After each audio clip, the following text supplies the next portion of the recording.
why I chose to do this plant. So this is her favorite plant, and I will tell you guys why right now.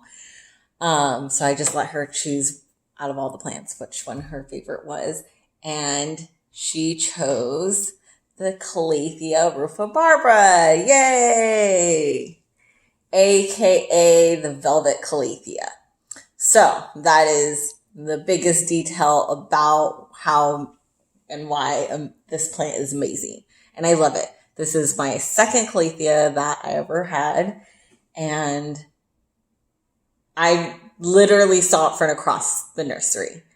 I saw it from afar and I was just like, oh my gosh. Because as you know, for my favorite, my other favorite Calathea, the one video before, the lancifolia, her name is Julietta. She also has these wavy leaves, just like Reggie does.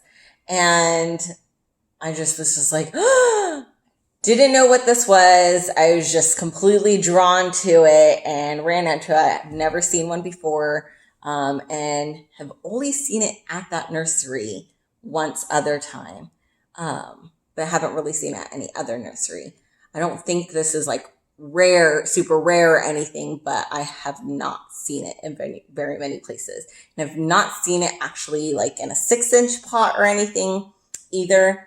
I think I would love to get another one if I could find one in a 6-inch pot, but I got this one in a 10-inch pot already, and it has been growing very well in it, and love it.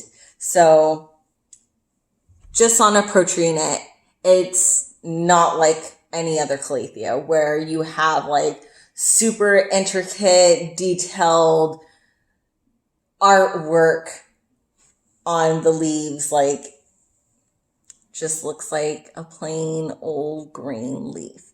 Other than, the main Calathea trait with the burgundy on the bottom, which we all love. Gives it that bicolor. I love it.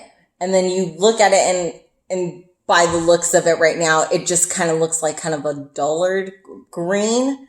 But the reason why the green is kind of dull is because of all like the fur on it, the velvet to say. Let me see if I can get a good closer view, and if you can try to see some buzz. No, not really.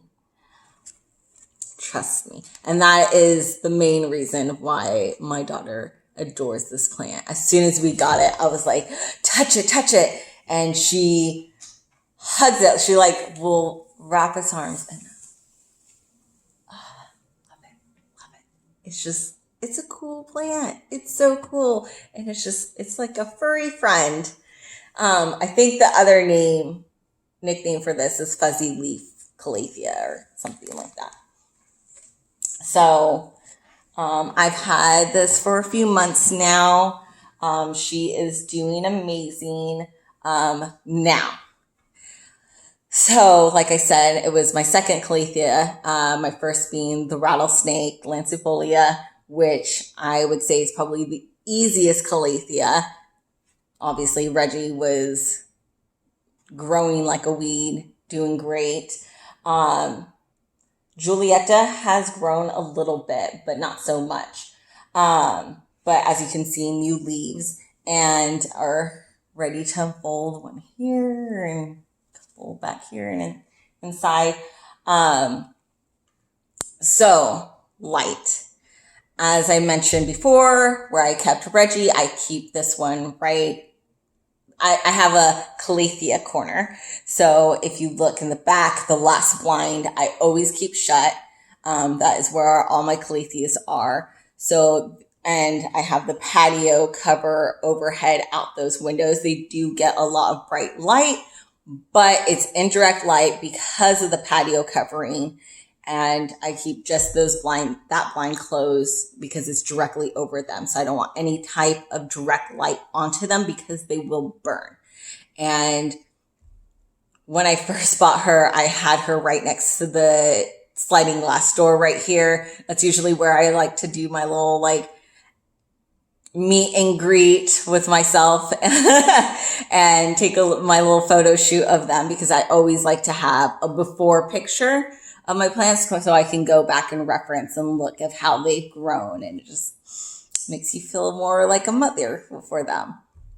Also, over by them, in my Calathea corner, I keep a pretty large humidifier. I do have a humidifier in this corner as well for other plants, but that mostly is for my fiddle leaf. Keep it right next to it. But it's a smaller humidifier.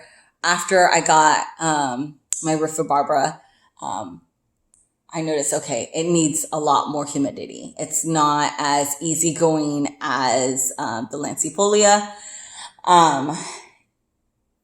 Obviously, all Calatheas, as you know, need a lot of humidity. So I had purchased a bigger humidifier for them. I like to keep things kind of like slick and modern looking around here. I like a lot of gray and whites.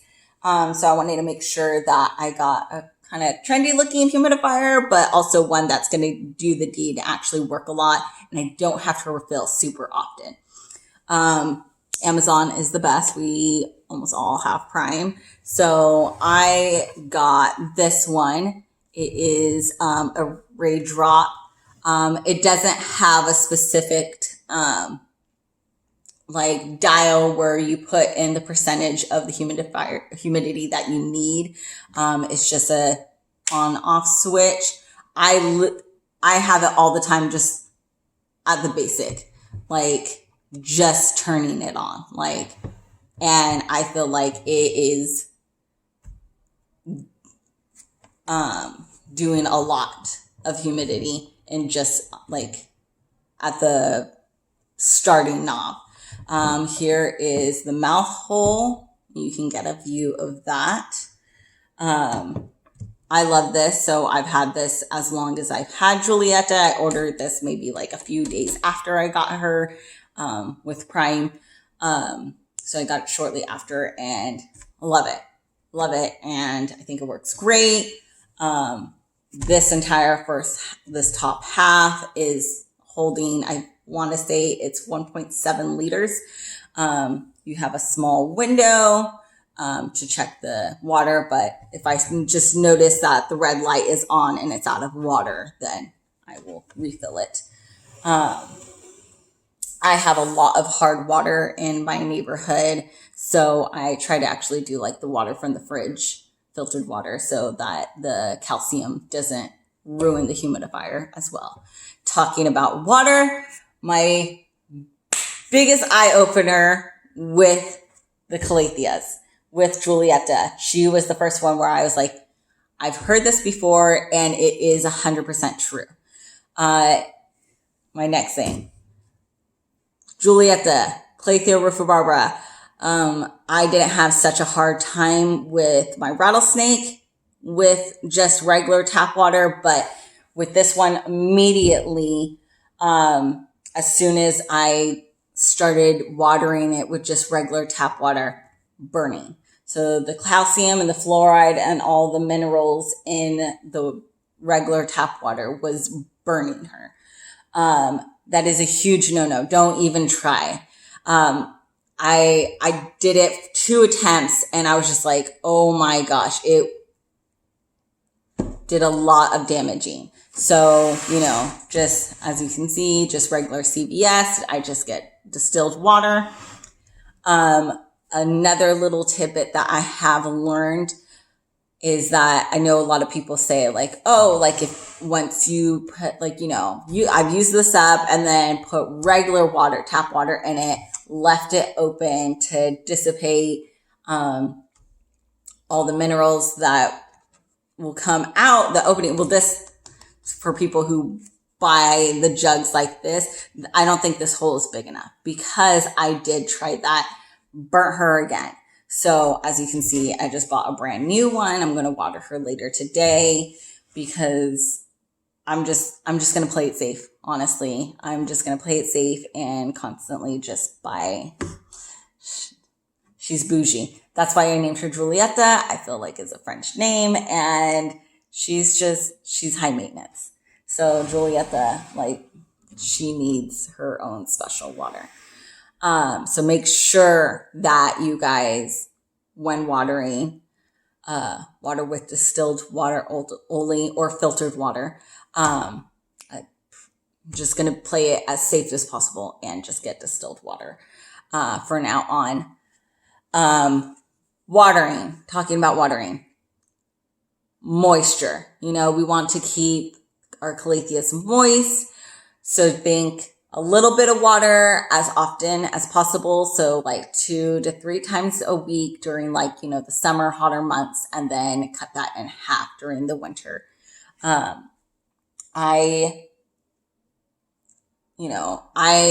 always get so nervous about overwatering. I do. So you will see these drooping if you are underwatering. So always safer because you don't want root rot, as you can see I have done before.